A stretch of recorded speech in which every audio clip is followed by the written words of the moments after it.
नमस्कार विद्यार्थी मित्रांनो, तुम्हा सर्वांचं पुन्हा एकदा स्वागत आहे आपल्या आरंभ या ई लर्निंग प्लॅटफॉर्मवर. आपण बुद्धिमत्ता या विषयाला सुरुवात केलेली आहे. त्यामध्ये आपला पहिला युनिट आपण कव्हर केलेला आहे. आता जो आपण पाहणार आहे तो आपला दुसरा युनिट आहे, वर्गीकरण. दुसऱ्या युनिटचं नाव काय आपलं? वर्गीकरण. त्या वर्गीकरणामध्ये काय केलं जातं या 5वीच्या स्कॉलरशिपमध्ये की शब्दसंग्रह, आकृत्या आणि संख्या या तीनही गोष्टींवर आधारित एक 5 प्रश्न आपल्याला सलग विचारले जातात. म्हणजे ते 5 प्रश्न आपल्याला सांगतात की सपोज 31 पासून 35 पर्यंत 31 पासून 35 पर्यंत तुम्ही काय करा, या 5 प्रश्नांची गटात न बसणारा पर्याय ओळखा. वर्गीकरणामध्ये काय विचारतो आपल्याला? गटात न बसणारा पर्याय. गटात न बसणारा पर्याय ओळखायला आपल्याला सांगतात. तर त्यामध्ये काही शब्दसंग्रह या बाबतीत 1-2 क्वेश्चन असतात किंवा आकृत्याच्या बाबतीत 1-2 असतात आणि संख्येच्या बाबतीत 1 असे टोटल मिळून 5 क्वेश्चन आपल्याला याच्यावर विचारले जातात. तर याच्यामधले जे क्वेश्चन्स आहेत त्याची आपण जेवढे प्रॅक्टिस करू किंवा या क्वेश्चनचं तुमच्या समोर आल्यावर त्याचं काय लॉजिक तुम्ही लावलं पाहिजे, ह्या गोष्टी जेवढ्या जास्त तुम्हाला समजतील तेवढं जास्त तुमच्यासाठी काय होईल? फायदा होईल. तर आपण आता सुरू करूया, म्हणजे तुम्हाला कळेल. आपण डायरेक्टली क्वेश्चनला सुरुवात करणार आहोत. त्यातून तुम्हाला हळूहळू जे तुमचं लॉजिक आहे ते आपोआप डेव्हलप होत जाईल किंवा त्यातले काही ट्रिक्स वगैरे असतील त्या तुम्ही बाजूला लिहून घेत चला. सुरू करूया. पहिला क्वेश्चन काय म्हटलं इथे? 56 ते 60 साठी सूचना दिलेल्या आहेत आपल्याला. गटात न बसणारे पद ओळखा. मी जसं सांगितलं तुम्हाला की 5 क्वेश्चन तुम्हाला विचारले जातील, गटात न बसणारे पद तुम्हाला ओळखायला सांगतील आणि योग्य पर्याय क्रमांकाचे वर्तुळ रंगवा. आता पहा इथे 56वा क्वेश्चन पहा काय म्हटले? उंट, सांडणी, बाबा आई, मोर मोरीन आणि वरवधू. जर हे तुम्ही जर पाहिलं तर तुम्हाला एक गोष्ट इथे लक्षात आली असेल की लिंग, आपण जे नामाचे लिंग वगैरे शिकलो ते लिंग बदल या गोष्टीवर हा क्वेश्चन आहे. लिंग म्हणजे काय? पुल्लिंग आणि स्त्रीलिंग अशी जी जोडी असते त्याला नामाचे लिंग असं म्हणतात. आता उंट, हे उंट हा पुल्लिंगी झाला, तर स्त्रीलिंगी काय होईल रे? सांडणी. तर हे बरोबर आहे का? तर बरोबर दिलेलं आहे. बाबा आणि आई, बाबा आणि आई, बाबा हे पुल्लिंग, आई हे स्त्रीलिंगी, त्यामुळे हे देखील बरोबर आहे. मोर मोरीन, मोर हा पुल्लिंग असतो परंतु मोरीन असं होतं का रे?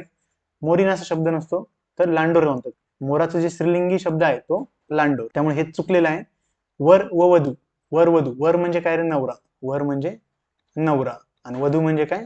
नवरी. म्हणजे हे बरोबर दिले का? पुल्लिंग आणि स्त्रीलिंग बरोबर, नवरा पुल्लिंग आणि नवरी स्त्रीलिंगी, त्यामुळे हे देखील बरोबर आहे. अशा पद्धतीने जर चौघांमध्ये कोण वेगळं आहे असं जर तुम्हाला विचारलं तर पर्याय क्रमांक 3 हे तुमचं उत्तर असणार आहे. मोर मोरीन असं नाही पाहिजे, तर मोर आणि लांडोर असं पाहिजे. पुढचा क्वेश्चन पहा.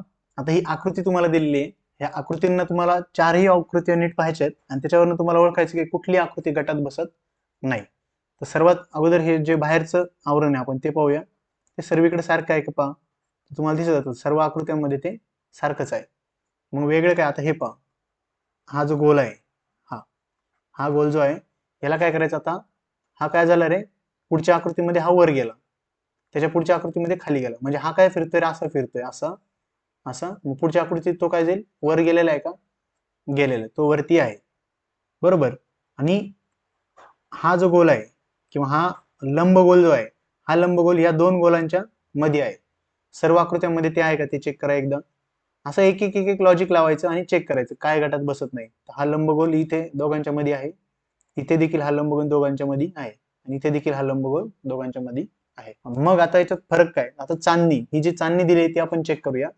आता ह्याला जर आपण हा बाणाच्या डाव्या साईडला ही चांदणी आहे. कुठल्या साईडला आहे ही चांदणी? डाव्या साईडला आहे. आता ह्या बाणाचं तोंड कुठे आहे? ह्या साईडला आहे, ह्या दिशेला. तर त्याच्या कुठल्या साईडला आहे ही चांदणी? ही उजव्या साईडला आहे. पाहिलं नीट जर तुम्ही ऑब्झर्व करा की त्या बाणाच्या उजव्या साईडला ही चांदणी आहे. इथे उजव्या साईडला आहे, इथे डाव्या साईडला आहे. आता या बाणाचं तोंड कुठे? इकडे आहे.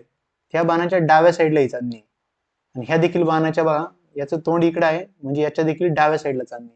म्हणजे चांदणीच्या स्थानावरून तुमच्या लक्षात आलं असेल का 3 आकृत्यांमध्ये ती डाव्या साईडला आहे. एक इथे देखील डाव्या साईडला आहे आणि इथे देखील डाव्या साईडला आहे. फक्त आकृती क्रमांक 2 याच्यामध्ये ती काय रे? उजव्या साईडला आहे. त्यामुळे ही गटात न बसणारी आकृती आहे आणि तेच आपलं उत्तर आहे. तर अशा पद्धतीने या प्रश्नाचं उत्तर आपल्याला द्यायचं आहे.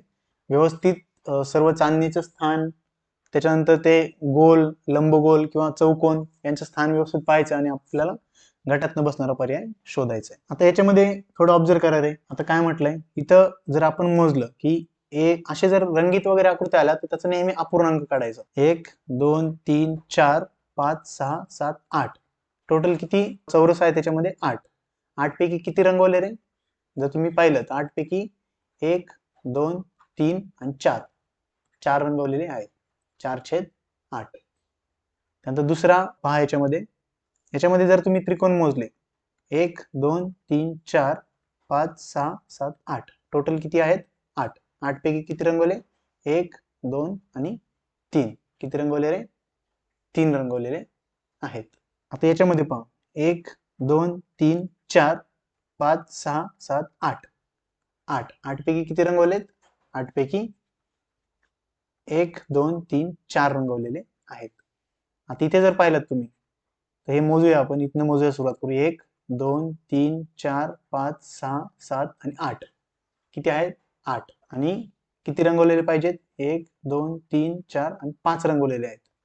आता तुम्ही जर पाहिलं नीट की सर्व ज्या आकृत्या आहेत त्यांच्यामध्ये छेदस्थानी म्हणजे एकूण भाग किती केलेले आहेत? सर्वांचे 8 भाग केलेले. सर्वांचे किती भाग केलेले? 8 भाग केलेले. आणि आता इथं लॉजिक लावायचं तुम्हाला की नक्की याच्यामध्ये वेगळा कोण आहे. तर तुम्ही व्हिडिओ पॉज करून देखील याचा विचार करू शकता. व्हिडिओ पॉज करा, 1-2 मिनिटं त्याचा विचार करा.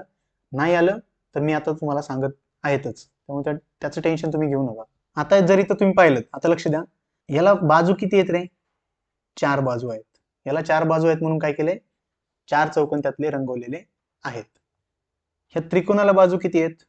त्रिकोणाला बाजू आहेत 3 म्हणून किती त्रिकोण रंगवले आतमध्ये? 3. ह्या चौरसाला बाजू किती आहेत? याला देखील किती बाजू आहेत रे?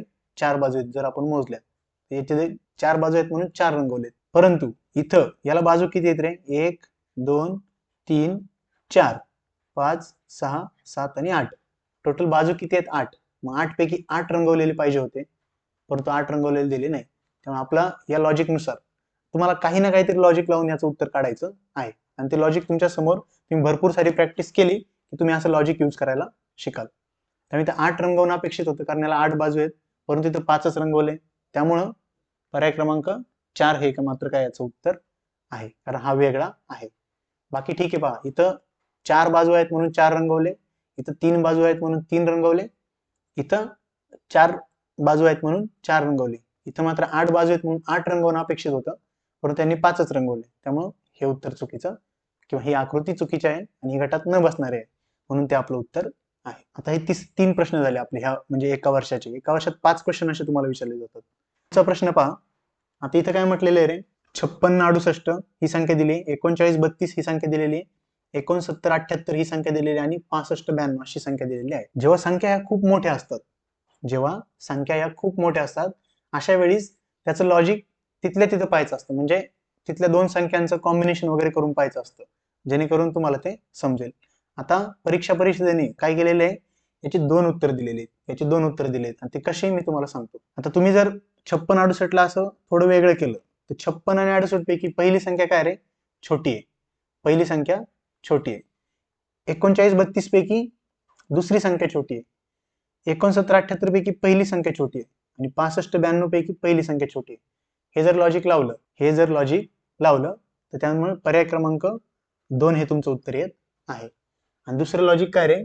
दुसरं लॉजिक आता आपण पाहूया. पुढचं लॉजिक पहा. ही जी संख्या आहे ही पूर्ण संख्या 4 ने डिवाइड होत आहे. म्हणजे 5668 याला तुम्ही जर 4 ने भागलं आणि आपल्याला 4 ची कसोटी माहिती आहे. 4 ची कसोटी म्हणजे काय रे? शेवटच्या 2 संख्यांना जरी आपण 4 ने भागू शकलो, पूर्ण संख्येला 4 ने भाग जातो. तर 68 ला जर आपण 4 ने भागलं 68, तर डिवायडेड बाय 4 केलं तर 17 म्हणजे पूर्ण भाग जातो. म्हणजे पूर्ण संख्येला 4 ने भाग जातो. तुम्ही भाग देऊन पाहू शकता. त्यानंतर ही जी संख्या आहे, ह्या संख्येला देखील 32 ला 4 ने भाग जातो का? जातो. 4 8 32. मग ह्या पूर्ण संख्येला 4 ने भाग जातो.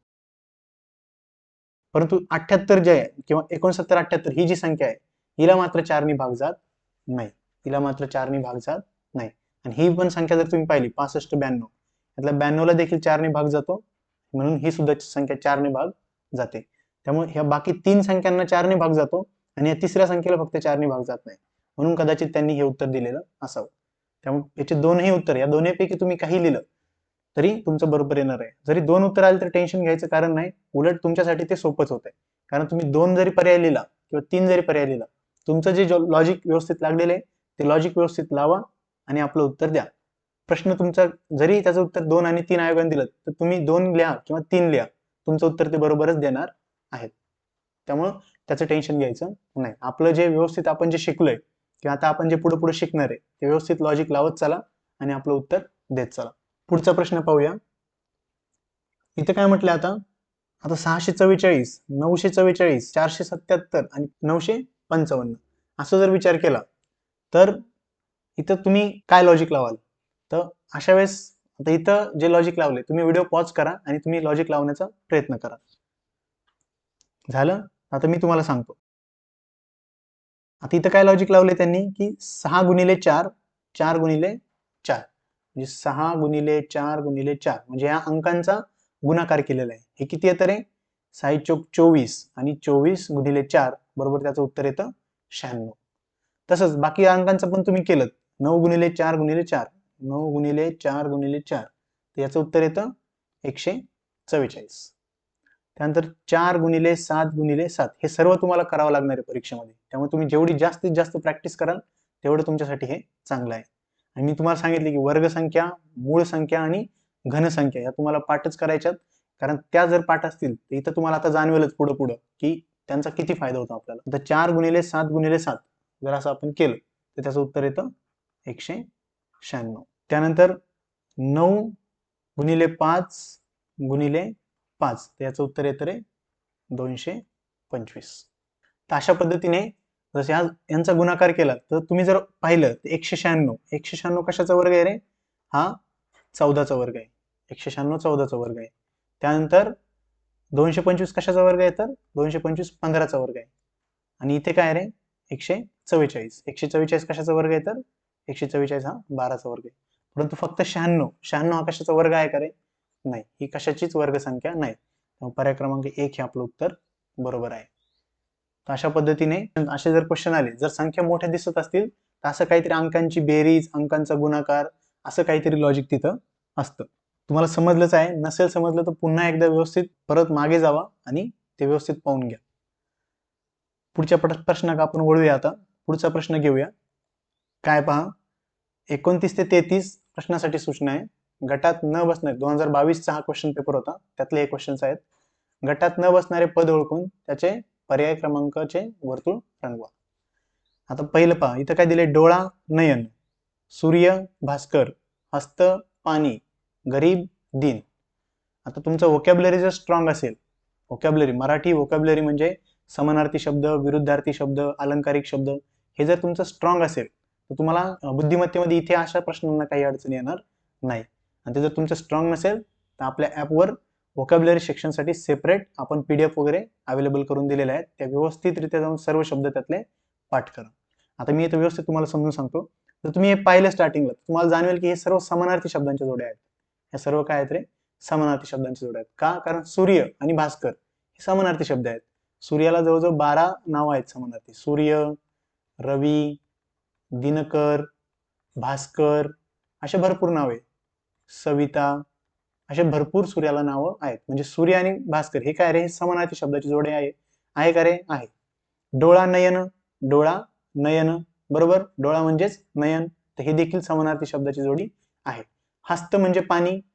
आता पाणी वाचलं तर कन्फ्यूज व्हायचं नाही. पाणी 2 प्रकारे लिहितात. पाणीला जर पहिली वेलांटी असेल आणि पाणीला दुसरी वेलांटी. पाणीला जर पहिली वेलांटी असते तर त्याचा अर्थ होतो हस्त किंवा हात किंवा कर. पाणीला जर पहिली वेलांटी असेल त्याचा अर्थ असा होतो की हात. हा त्याचा समानार्थी शब्द आहे, हस्त आणि पाणी.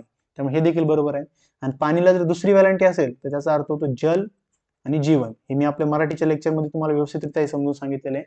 त्यामुळे ते लेक्चर तुम्ही व्यवस्थित करा. जल आणि जीवन. परंतु इथं गरीब आणि दिन, गरीब आणि दिन. आता पहा, दिन, दिनला जर पहिली वेलांटी असेल तर त्याचा अर्थ होतो दिवस. दिनला जर पहिली वेलांटी असेल तर त्याचा अर्थ होतो दिवस. आणि दिनला जर दुसरी वेलांटी असेल, दिन असं लिहिलेलं असेल तर त्याचा अर्थ होतो गरीब. गरीब. मग गरीबसाठी तर दिनला कुठली वेलांटी पाहिजे होती रे? दुसरी वेलांटी पाहिजे होती. इथे कुठली आहे? पहिली. त्यामुळे हे चुकलेलं आहे. त्यामुळे पर्याय क्रमांक 4 हा आपला वेगळा आहे, कारण तो समानार्थी शब्दाची जोडी नाहीये. तर अशा पद्धतीने तुम्हाला या शब्दसंग्रह यातला हा प्रश्न तुम्हाला सोडवायचा आहे. हे मी कट करतो, तुम्ही लिहून घ्या. पुढच्या प्रश्नाकडे लक्ष द्या. आता इथे आकृतीमध्ये व्यवस्थित ऑब्झर्व करा. तुम्हाला एक जाणवेल की ए च्या समोर आर आहे तो प्रत्येक ठिकाणी याच्या समोर आहे आर आहे का चेक करून घ्यायचं. याच्या समोर आर आहे, इथे पण आहे बरोबर, इथे आहे, इथे आहे, इथे देखील आहे आणि इथे देखील आहे. याच्या समोर आर आहे. आता बीच्या समोर इथं क्यू आहे, बीच्या समोर इथे क्यू आहे. इथे काय रे, बीच्या समोर इथे पण क्यू आहे. म्हणजे डेफिनेटली बीच्या समोर काय पाहिजे, क्यू पाहिजे, कारण दोन आकृत्या आपल्या तशा आल्या. इथे बीच्या समोर मात्र काय रे, पी आहे. इथं क्यू पाहिजे होतं, इथं काय आला, पी आला. म्हणजे ही थोडी वेगळी असेल.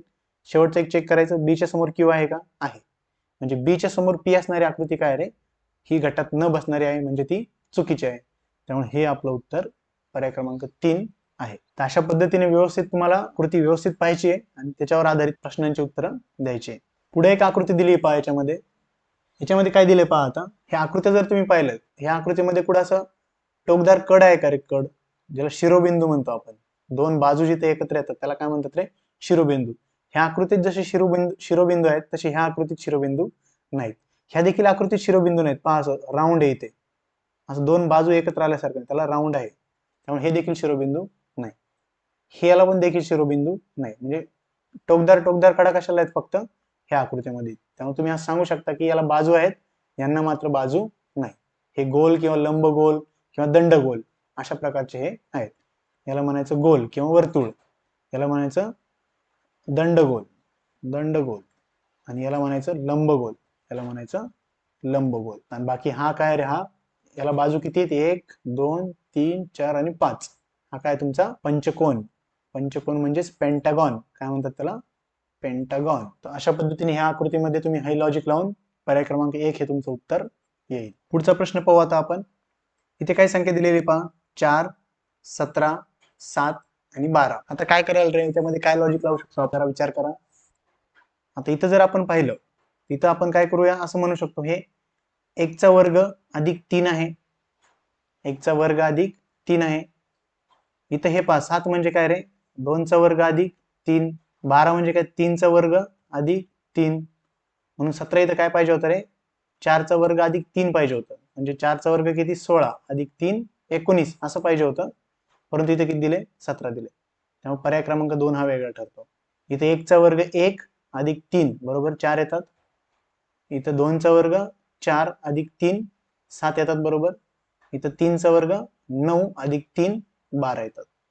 परंतु 17 साठी मात्र इथं 4 चा वर्ग अधिक 3 पाहिजे होतं, तर 4 चा वर्ग अधिक 3 19 यायला पाहिजे, तिथं 17 आलेले आहे. त्यामुळे हा पर्याय क्रमांक 2 हे आपलं उत्तर बरोबर. चला आता पुढचा प्रश्न पाहूया. पुढच्या प्रश्नात काय म्हटले पहा, 111 482 231 आणि 362. आता यातला प्रत्येक प्रश्न पाहणं काय गरजेचं आहे. आता यातला मी प्रत्येक प्रश्न व्यवस्थित घेतोय का, कारण या प्रत्येक प्रश्नामध्ये काहीतरी वेगळं लॉजिक आहे, काहीतरी वेगळी आयडिया आहे. ती एकदा तुम्हाला समजली तर तुम्ही त्या आयडिया वापरून तुम्हाला जो पेपर तुमच्या समोर येणार आहे तो व्यवस्थित सोडवू शकता. तर विचार करा याच्यामध्ये काय लॉजिक असू शकतं. तर चला मी सांगतो तुम्हाला. तर तुम्ही ऑब्झर्व केलं की हे कडेचे 2 अंक आहेत, या कडेच्या 2 अंकांचा जर आपण गुणाकार केला, 1 गुणिले 1 काय तो उत्तर रे, 1 येतं. 4 गुणिले 2 8 येतं. ते बरोबर मधला अंक आहे, है ना. त्यानंतर 2 गुणिले 1 किती यायला पाहिजे रे, 2 गुणिले 1 2 यायला पाहिजे, पण इथं काय दिले, 3 दिले. त्यामुळे हे चुकलेलं आहे. आणि 3 गुणिले 2 6 हे बरोबर मध्ये दिलेलं. तर आपलं लॉजिक हे 3 संख्यांना बरोबर बसलं पाहिजे आणि एका संख्येला नाही बसलं पाहिजे. तर असं होतंय का, तर होतंय. त्यामुळं पर्याय क्रमांक 3 जे की आपल्या लॉजिक नुसार येत नाही हे आपलं उत्तर आहे आणि तो चुकीचा पर्याय आहे. तर अशा पद्धतीने आपण क्वेश्चन सोडवणार आहोत. चला पुढे पाहूया. पुढचा क्वेश्चन काय म्हटलंय, गटात न बसणारे पद ओळखा. चला मग ओळखूया आपण. चंद्र, मंगळ, गुरु, शनी. जर तुम्ही पाहिलं, चंद्र हा काय रे, हा पृथ्वीचा उपग्रह आहे. हा पृथ्वीचा काय आहे, उपग्रह आहे. गुरु हा काय, हा एक ग्रह आहे सूर्यमालेतली. त्यानंतर मंगळ हा काय, मंगळ हा देखील सूर्यमालेतील एक ग्रह आहे. शनी हा देखील सूर्यमालेतील एक ग्रह आहे. म्हणजे 3 हे आपल्याला ग्रह दिलेले आहेत आणि एक मात्र काय दिलेलं, पृथ्वीचा उपग्रह. इथं पृथ्वी देण्याच्या ऐवजी त्यांनी काय दिला, चंद्र दिला. म्हणून पर्याय क्रमांक 1 हे या सर्वांमध्ये वेगळं ठरतं आणि तेच आपलं उत्तर आहे. पर्याय क्रमांक 1 तुम्ही मार्क करणार आहात. आता पुढचा प्रश्न पहा 28 नंबरचा. याच्यामध्ये काय म्हटले, 9 65 26 आणि 126. जर तुमची वर्गसंख्या जर पाठ असतील, वर्गसंख्या घनसंख्या जर तुमच्या पाठ असतील, तर तुम्हाला असे क्वेश्चन सोडवणं जरा अवघड जाणार नाही. आता इथं घनचं लॉजिक बसतंय. इथं घनसंख्या म्हणजे काय रे, क्यूब्स जे आहेत त्यांचं लॉजिक इथे बसतंय. कसं, 2चा क्यूब अधिक 1, 2चा क्यूब किती रे, 2चा क्यूब हा 8 असतो, अधिक 1 किती होतात, 9 होतात. आलं का 9? आलं. 65 ला पहा, 4चा क्यूब, 4चा क्यूब अधिक 1, 4चा क्यूब होतो 64, अधिक 1 किती झालं रे, 65. आता 26 हा, इथं 3चा क्यूब अधिक 1 पाहिजे होतं, अधिक 1 पाहिजे होतं, म्हणजे 3चा क्यूब किती येतं, 27 अधिक 1 बरोबर किती पाहिजे होतं रे, 28 पाहिजे होतं. परंतु इथं 28 आहे का, नाही, इथं किती आहे, 26 आहे. आणि 126 मध्ये 5चा क्यूब अधिक 1, 5चा क्यूब किती, 125 अधिक 1 किती रे, 126. तर इथं लॉजिक बसलं आपलं, इथं लॉजिक बसलं, इथे देखील बसलं. परंतु इथं 28च्या जागी काय दिले त्यांनी, 26 दिले, म्हणजे 3चा क्यूब वजा 1 केले त्यांनी, त्यामुळे हे चुकलेले, हे गटात बसत नाही. म्हणून पर्याय क्रमांक 3 हे आपलं उत्तर आहे. त्यानंतर पुढचा प्रश्न पहा, याच्यामध्ये ऑब्झर्व करा, तुमचं लॉजिक बसतंय का पहा. ठीक आहे, तर मी सांगतो तुम्हाला. आता इथं पण तुम्ही एक पहा, 2 अधिक 5, मी तुम्हाला सांगितलं मोठ्या संख्या जर जास्त मोठ्या संख्या दिसत असतील तर असं काहीतरी अंकांची बेरीज किंवा अंकांचा गुणाकार ही मधली संख्या येते का किंवा काय असलं लॉजिक लावायचं. 2 आणि 5 किती होतात रे, 7. 7 आहे का मध्ये, आहे. 4 आणि 2 6 किती होतात रे, 6 मध्ये आहे का, 6 आहे. 4 आणि 5 किती होतात, 9. 9 आहे का मध्ये, आहे. परंतु इथं 6 आणि 3 किती पाहिजे होतं रे मध्ये, 9 पाहिजे होतं, तर किती आहे मध्ये, 8. हे आपल्या लॉजिकला धरून नाही, म्हणून पर्याय क्रमांक 1 याचं उत्तर आहे आणि तो गटात न बसणारा पर्याय आहे. पुढचा क्वेश्चन पहा, इथं काय म्हटलंय, सहस्रक, सेकंद, शतक आणि काष्टवलय. आता सहस्रक म्हणजे काय रे, 1000. सहस्रक म्हणजे 1000 इयर्स किंवा वर्ष. शतक म्हणजे काय, 100 वर्ष. आणि सेकंद म्हणजे काय रे, 1 सेकंद आपण असं म्हणतो. तर हे तीनही काय रे, टाइमचे युनिट आहे. कशाचे, टाइम मोजण्याचे युनिट आहे. काष्टवलय मात्र असं काही टाइमचं युनिट आपण पाहिलंय का, असं काही पाहिलेलं नाही. त्यामुळे पर्याय क्रमांक 4 हे आपलं उत्तर आहे. 31वा प्रश्न पहा. आता ह्या चारही आकृती पहा, आकृत्या याच्यामध्ये दिसत असेल तुम्हाला, बाहेर काय चौरस आहे, बाहेर काय याच्या चौरस आहे, त्यामुळे याचा काही प्रश्न नाही. आतमध्ये जो गोल आहे आणि थोडा इथं असा भाग आहे याला, ते प्रत्येक ठिकाणी तसाच आहे तो, त्यामुळे त्याचाही काही प्रश्न नाही. त्याच्या आतमधली आकृती पहा, ही जी अशी आकृती दिसते तुम्हाला, तर ही देखील सर्वीकडे सारखी आहे, त्याचाही काही विषय नाही. परंतु इथं जो हार्ट साईन आहे पहा, हार्ट साईन, ह्या हार्ट साईनची दिशा कुठे रे, या आकृतीत खाली आहे, या आकृतीत देखील खाली आहे, ह्या आकृतीत देखील खाली आहे. परंतु ह्या आकृतीत काय रे, त्याची साईन वरती आहे. त्यामुळे ही आपल्या गटात न बसणाऱ्या आकृत्यांमध्ये हिचा नंबर येतो. त्यामुळे पर्याय क्रमांक 4 हा आपलं उत्तर आहे. तर अशा पद्धतीने तुम्हाला प्रश्नांना किंवा आकृत्यांना व्यवस्थितपणे डील करायचं आहे. पुढचा प्रश्न पहा. आता इथं काय म्हटलंय रे, बाहुली नाट्य, दूरदर्शन, संगणक, सिनेमा. आता बाहुली नाट्य, दूरदर्शन, संगणक, सिनेमा याच्यामध्ये जर पाहिलं तर दूरदर्शन, सिनेमा किंवा संगणक ही डिजिटल माध्यम आहेत. हे काय रे, डिजिटल माध्यम आहेत. कशासाठी, माहिती पसरवण्यासाठी. परंतु बाहुली नाट्य हे बाहुल्या वगैरे ते असतात, दोऱ्याने बांधलेल्या बाहुल्या असतात पहा, त्या बाहुल्यांना घेऊन ते नाच करतात, ते म्हणजे बाहुली नाट्य असतं. हे काही डिजिटल माध्यम वगैरे नाही, त्यामुळे आपण याला वेगळं काढू शकतो. त्यामुळे पर्याय क्रमांक 1 हे आपलं उत्तर बनतं. त्यानंतर पुढं मे, जुलै, जून आणि ऑगस्ट. आता जर ही महिन्यांची नावं दिलेली, मग याच्यात वेगळा काय ओळखायचं आपल्याला पहा. मे मध्ये किती दिवस असतात रे, 31 दिवस असतात, 31 डेज. जुलैमध्ये किती असतात रे, 31 डेज. ऑगस्ट मध्ये पण 31 डेज म्हणजे 31 दिवस. परंतु जून मध्ये जर पाहिलं तर आपण 30 दिवस असतात. किती दिवस असतात, 30 दिवस असतात. म्हणून पर्याय क्रमांक 3 हे आपलं उत्तर आहे, कारण ते गटात न बसत नाहीये आणि ते वेगळं आहे आणि आपल्याला गटात न बसणारे पद हे ओळखायला सांगितलेलं आहे. पुढचा पहा आता क्वेश्चन, 2651, 2246, 5324, 6215. आता जर याच्यामध्ये पॉज करा, मी तुम्हाला सांगितलं की याच्यामध्ये आपल्याला काय पाहायचे, मोठ्या संख्या जर असतील तर बेरीज वजाबाकी अंकांची अशा गोष्टी पाहायच्या आहेत. आता या प्रश्नामध्ये पहा, 2 आणि 6 याची ऍडिशन किती होते रे, 8 होते. 5 आणि 1 याची ऍडिशन 6 होते. पुढे पण पहा, 2 आणि 2 इथं 4 होतात, इथं 4 आणि 6 इथं 10 होतात. इथं 5 आणि 3 8 होते, 2 आणि 4 6 होते. इथे 6 आणि 2 8 होते, 5 आणि 1 6 होते. म्हणजे जर तुम्ही पाहिलं तर ह्या 3 संख्यांमध्ये काय होते रे, पहिल्या 2 अंकाची आणि दुसऱ्या 2 अंकांची बेरीज ही सारखी येते. इथं पण 8 येते पहिल्या 2 अंकाची, इथे देखील 8 येते आणि इथे पण 8 येते. तसेच दुसऱ्या अंकांची इथे 6 येते, इथे 6 येते आणि इथे पण 6 येते. परंतु पर्याय क्रमांक 2 मध्ये असं येत नाही, त्यामुळे हा गटात न बसणारा पर्याय आहे आणि तो वेगळा पर्याय आहे. पुढचा क्वेश्चन पहा. आता पॉज करा आणि उत्तर काढा. चला तर मी सांगतो तुम्हाला. आता याच्यामध्ये काय केलेलं आहे की 7 आणि 6 जे शेवटचे 2 अंक आहेत त्यांची बेरीज केलेली. शेवटचे जे 2 अंक आहेत त्यांची काय केलेली आहे, बेरीज केलेली. तर 9 आणि 8, 9 अधिक 8 किती होतात, 17. 7 आणि 6, 7 अधिक 6 किती होतात, 13.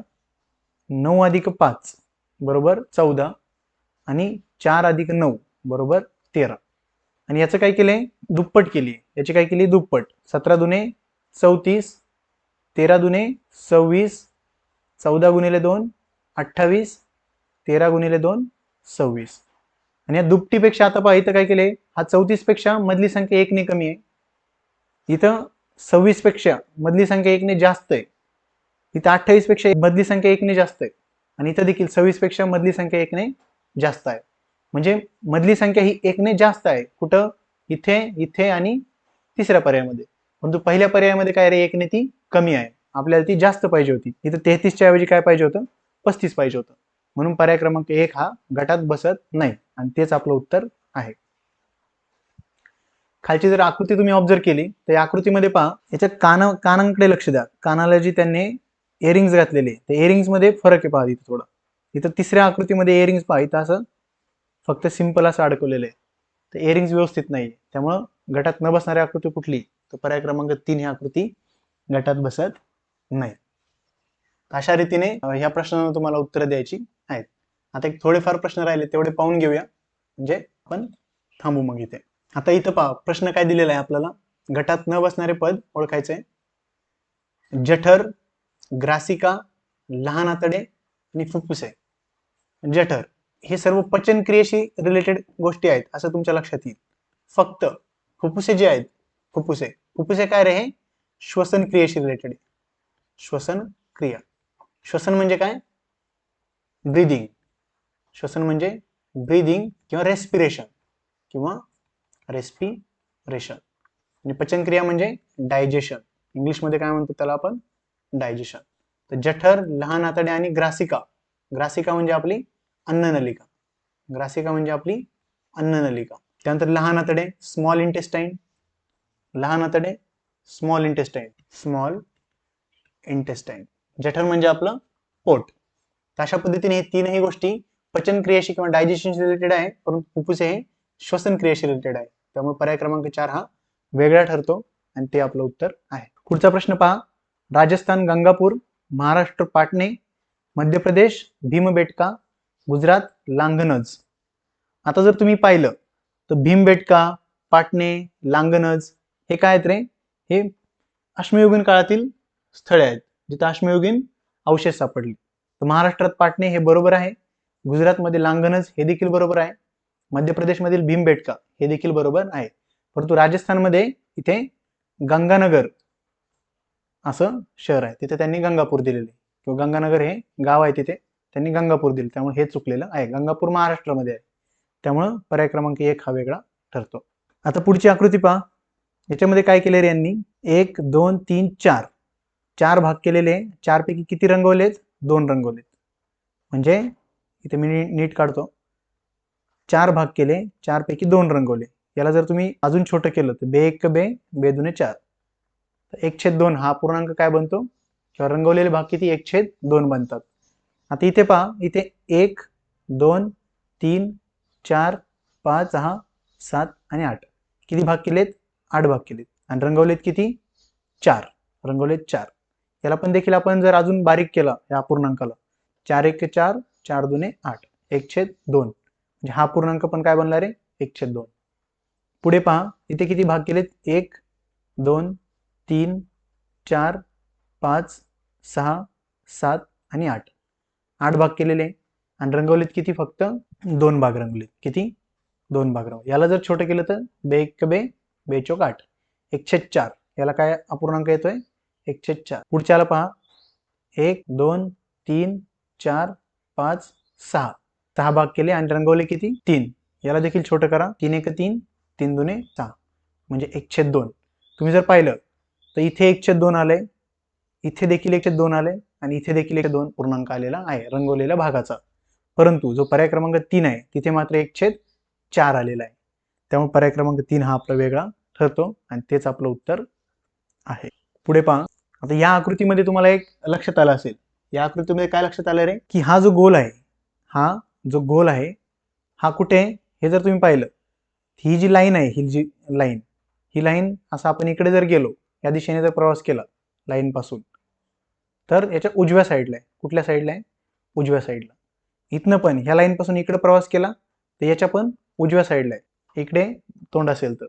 त्यानंतर ह्या लाईन पासून असा प्रवास केला तर याच्या देखील कुठल्या साईडला आहे रे? उजव्या बाजूला आहे. परंतु इथं जर असं पाहिलं आपण तर या साईडला आपण जातोय तर याच्या मात्र हे कुठल्या साईडला आहे रे? डाव्या बाजूला आहे. त्यामुळे ह्या जो वर्तुळ आहे, रंगवलेलं वर्तुळ, त्याचं स्थान कुठल्या बाजूला आहे, डाव्या की उजव्या, ह्याच्यावरून आपण काय सांगू शकतो? पर्याय क्रमांक 4 हा वेगळा आहे. पुढचा प्रश्न पहा. पुढचा प्रश्न थोडा किचकट आहे. तर याच्यामध्ये काय केलं आता? 153, 136, 102 आणि 115. आम्ही तुम्हाला 30 पर्यंत पाढे पाठ करायला सांगितले. 30 पर्यंत पाढे पाठ करायला सांगितलेले आहेत. याने फायदा काय होतो? तर हे संख्या पाहिल्यात तुम्हाला लगेच जाणवेल की ह्या 17च्या पटीतल्या संख्या आहेत. याला जर 17 गुणिले किती बरोबर 153, 17 गुणिले 9 बरोबर 153. 136 म्हणजे काय रे? 17 गुणिले 8. 102 म्हणजे काय? 17 गुणिले 6. इथे 115 दिलेले. तिथे 115च्या ऐवजी काय पाहिजे होतं रे? 119 पाहिजे होतं. म्हणजे 17 गुणिले 7 हे बरोबर आलं असतं. परंतु त्यांनी 115 दिल्यामुळे ही 17च्या पटीतली संख्या येत नाही. बाकी तीनही संख्या या 17च्या पटीतील आहेत आणि चौथी संख्या मात्र 17च्या पटीतील नाही. त्यामुळे पर्याय क्रमांक 4 हे आपलं उत्तर आहे. प्रश्न पाहून घाबरायचं नाही. असे फक्त 5 प्रश्न येणार आहेत तुम्हाला. त्या 5 प्रश्नांपैकी 2 आकृत्या असतील, एक शब्दसंग्रह असेल आणि 2 प्रश्न संख्यांवर असतील. 2 प्रश्नांसाठी अजिबात टेन्शन घ्यायचं नाही. तरी आपण व्यवस्थित तुम्हाला त्याचं लॉजिक सर्व व्यवस्थित सांगत आहे. तर शेवटचे 2 प्रश्न पाहून घेऊया आता, 2-3 प्रश्न, मग थांबूया आपण या ठिकाणी. इथे देखील गटात न बसणारं पद आपल्याला ओळखायचंय. 17, 290, त्यानंतर काय रे पुढं? 730 आणि 71. 730 आणि 71. आता आपल्याला काय करायचंय? इथे पण जर तुम्ही पाहिलं तर 17 म्हणजे 16च्या जवळ वाटतं पहा. 16. 289 म्हणजे 17च्या जवळचं वर्गसंख्या कुठली अशी जर तुम्ही थोडं ऑब्झर्व केलं तर 17च्या जवळ 16 हा वर्ग आहे. कशाचा? 4चा. आणि 16 मध्ये 1 मिळवले. नंतर 290च्या जवळ काय रे? 289 हा वर्गसंख्या आहे. कशाची? 17ची. हा 17चा वर्ग आहे. इथे 17चा वर्ग आहे. त्याच्यामध्ये 1 मिळवले. नंतर 730 मध्ये पण पहा, 729 हा कशाचा वर्ग आहे रे? हा 27चा वर्ग आहे. आणि त्याच्यामध्ये 1 मिळवले. परंतु 71च्या इथं काय? कुठला जवळची वर्गसंख्या याच्या? 64. मग 64 अधिक 1 किती पाहिजे होतं? 65 पाहिजे होतं. परंतु त्यांनी किती दिले? 71 दिले. त्यामुळं पर्याय क्रमांक 4 हे आपलं वेगळं ठरतं. पुढचा पर्याय पहा. पुढच्या पर्यायामध्ये काय म्हटलं आपल्याला? 319, 232, 251, 174. मी वरचं रब करतो, तुम्ही लिहून घ्या. पर्याय क्रमांक 4 याचं उत्तर आहे या प्रश्नाचं. पुढचा प्रश्न पहा. 319, 232, 251 आणि 174. आता इथे जर पाहिलं तर ह्या सर्व संख्या आहेत ह्या 29च्या पटीतल्या संख्या आहेत. ह्या 29च्या पटीतल्या संख्या म्हणजे ह्या सर्व संख्यांना 29ने भाग जातो आणि फक्त एकच संख्या अशी की जिला 29ने भाग जात नाही, त्यामुळे ती वेगळी ठरते. 319 म्हणजे 29 गुणिले 11. 232 म्हणजे 29 गुणिले 8. इथं 251 ही 29च्या पाड्यामध्ये येत नाही. इथं 261 पाहिजे होते, परंतु तिथं 251 दिल्यामुळे पर्याय क्रमांक 3 आपला वेगळा ठरतो. आणि 174 म्हणजे 29 गुणिले 6. अशा पद्धतीने 261 हे कसे आले रे? 29 गुणिले 9. 9 9 81, 9 दुने 18, 18 8 किती येतात? 26. म्हणजे 261 पाहिजे होतं, तिथे 251 दिले. त्यामुळे हे आपलं उत्तर आहे. बाकी सर्व संख्या 29च्या पटीतल्या आहेत. बाकी फक्त 251 ही 29च्या पटीतली नाही. पुढचा प्रश्न पहा. हा सेकंड लास्ट प्रश्न आपला. याच्यामध्ये काय केले यांनी? 1, 2, 3 आणि 4 असे 4 भाग केले. 4 पैकी किती रंगवले रे? 1 रंगवला. इथे पण पहा 1, 2, 3 आणि 1 मधला 4. 4 भाग आणि रंगवले किती? 1. इथे पहा 1, 2, 3, 4, 5 आणि 6. 6 पैकी 1 रंगवलाय. इथे जर पाहिलेत आपण 1, 2, 3, 4, 5, 6, 7 आणि 8. 8 पैकी किती रंगवलेत रे? 2 रंगवलेत. तर याला आपण छोटं करू शकतो, बे एक बे, बेचोक 8 म्हणजे 1/4. म्हणजे इथे सर्व ठिकाणी परत पहा 1/4 भाग रंगवलाय, इथे देखील 1/4 भाग रंगवलाय आणि इथे देखील 1/4 भाग रंगवलेला आहे, परंतु इथे 1/6 भाग रंगवलाय, त्यामुळे हा काय ठरतो रे. अशा पद्धतीने आपण आता या ठिकाणी थांबूया. याच्यावर जे 5 प्रश्न विचारले जातात ते व्यवस्थितरित्या जर एकदा तुम्हाला आले तर जवळजवळ 5 गुणिले 2 म्हणजे जवळजवळ 10 मार्क आपले काय होतात रे, फिक्स होतात. अशा पद्धतीने आपण आता ह्या टॉपिकमध्ये शब्दसंग्रह, आकृत्या आणि संख्या यावर आधारित जे 5 प्रश्न येतात त्यांची व्यवस्थितरित्या आपण माहिती घेतलेली आहे. आपण जे लॉजिक वगैरे लावलं ते लॉजिक व्यवस्थित समजून घ्या, जेणेकरून तुम्हाला नेक्स्ट प्रश्नामध्ये किंवा येणाऱ्या प्रश्नामध्ये ते गोष्टी वापरता येतील. थांबूया आपण या ठिकाणी. धन्यवाद.